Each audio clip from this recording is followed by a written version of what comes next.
Yang pertama jemaah dimulakan tentang tasawuf. Kita itu jangan biasa terjebak dalam nama, Pak. Ya, apalah arti sebuah nama? Ya gitu kan, ada yang mengatakan seperti itu. Hukum itu bukan pada nama, nak. Bukan pada istilah, tapi pada esensi. Ya, saya mau nanya sekarang, pakai minyak onta boleh nggak? Pakai minyak babi boleh nggak? Nggak boleh. Padahal ini nggak lengkap jawaban antum. Dan pertanyaannya, karena pertanyaannya nggak lengkap, Pak. Saya jawab minyak onta. Minyak onta ini cap onta, cuma isinya minyak babi. Gitu. Loh, kan ada, Pak. Ada produk susu beruang, mereknya beruang, Pak. Iklannya naga, isinya susu sapi. Makanya ada orang konsultasi lucu tentang susu beruang ini. Pak Kiai, saya izin nanya, emang susu beruang itu halal? Hah? Susu beruang halal? Kenapa nanya begitu? Saya kalau ditanya, Pak, nggak nanya, saya akan nanya terjadi nggak masalah itu? Ya itu saat ada susu beruang, Kiai, ini gitu. Lah, itu bukan susu beruang, Pak. Itu susu sapi. Cuma cap beruang. Lagian kalau beruang, itu gimana cara merahnya coba? Kalau nggak dicakarin sama si beruangnya gitu kan. Ah, antum ini ada saja. Gitu. Nah, sama dengan minyak ini, minyak tadi onta itu minyak babi aslinya. Cuma dikasih cap onta. Bahkan ontanya tulisannya lahir di pinggir Ka'bah gitu kan. Tetap minyak babi haram. Sama dengan minyak bab 1 sekalipun namanya bab babi. Tapi kalau isinya minyak onta, ya halal.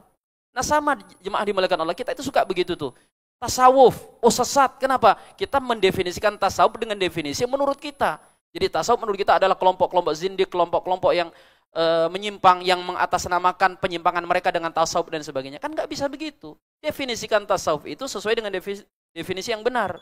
Dan kalau kita tempatkan, Korea sama Selatan mengingatkan saya. Korea Selatan sama Utara, sama Cina ini. Itu kan jemaah dimuliakan Allah. Lihat definisinya dulu apa. Ini akibatnya orang yang suka gebiah uyah, Pak. Suka pukul rata. Nggak bisa begitu. Coba antum kalau ngaji itu, kitab fikih, Pak. Sebelum bicara hukum, biasanya ada namanya ta'rif. Betul ya? Pengertian bahasa dan pengertian secara istilah. Supaya apa? Supaya kita nggak gagal paham.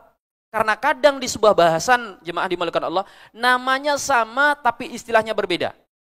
Ayo, contoh, air mustakmal. Air mustakmal itu banyak loh teman-teman yang keliru mengatakan. Kalau cuma pakai judul gini, air mustakmal bolehkah untuk bersuci? Kata Syafi'i dan Hanafi tidak boleh, Maliki dan Hanbali mengatakan boleh. Padahal kalau diteliti, Hanafi itu masuk yang mengatakan boleh, Pak. Kenapa? Karena mustakmal menurut pengertian 3 mazhab berbeda dengan mustakmal dengan pengertian Hanafi. Hanafi itu mengatakan mustakmal itu jemaah cuma air yang melekat di badan orang yang habis berwudu. Sedangkan Syafi'i kan enggak. Air yang ketetesan tuh mustakmal. Jadi yang enggak boleh itu dalam mazhab Hanafi gini, ada orang wudu, Pak. Ternyata begitu basuh tinggal kaki, tinggal jempolnya lagi. Kerannya mati. Begitu lihat orang sebelahnya, orangnya jenggotnya lebat. Netes-netes airnya, Pak. Langsung diambil. Ambil gitu satu tetes diolesin ke jempolnya. Ah itu enggak boleh. Lagian nyari masalah orang ini, Pak. Lagian jenggotnya orang dipegang-pegangnya. Coba hadirin. Nah sama dengan tasawuf. Anda definisikan dulu tasawuf itu apa. Kalau Anda menolak tasawuf dengan definisi yang benar, berarti Anda menolak sekian banyak para ulama. Ibnu Taimiyah sama Ibnu Qayyim aja mereka bertasawuf, jemaah. Kalau toh kemudian beliau itu mengkoreksi tasawuf, maka tasawuf yang menyimpang. Nah maksud perkataan Imam Syafi'i tadi itu jangan dipotong. Kalau ingin tahu pemahaman Syafi'i tentang sesuatu, maka lihat bagaimana penjelasan beliau. Beliau mengatakan itu, Ustaz, itu dalam kaitannya adanya orang-orang yang sok tasawuf. Ya, kenapa jemaah? Ini kalau nggak teman nggak saya beritahu ya, ini rahasia nih. Kadang ada orang, Pak, itu ingin naikkan gengsinya. Kalau dia ingin jadi ahli bahasa, belajar bahasa Arab, kan capek.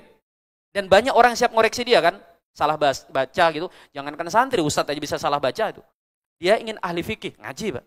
Dari kitab dasar fikih Syafi'i, dari kitab yang paling dasar sampai perbandingan mazhab, itu waktunya nggak mudah. Orang ingin kelihatan elit dalam beragama, jalan pintasnya apa? Ngaku sufi. Wah, saya sudah ngaji tingkat tinggi nih. Ya, kamu kan belajar syariat, aku sudah hakikat. Bahkan kalau ada tingkatan di atas hakikat, aku di atasnya lagi gitu. Kan gitu hadirin. Nah, itu yang terjadi sehingga sebagian ulama dalam kalimatnya mengatakan tidak ada keilmuan yang lebih banyak disusupi penyimpangan seperti halnya tasawuf. Tapi kan nggak bisa kita sesatkan hanya gara-gara adanya oknum-oknum seperti itu. Maka cara memperbaiki tasawuf bukan dengan melarang tasawuf, tapi dengan mempelajarinya dengan benar. Secara keilmuan, sehingga apa? Orang-orang yang sok sufi, yang seperti ini masuk Imam Syafi'i itu, tidak masuk ke area tasawuf. Gitu, San.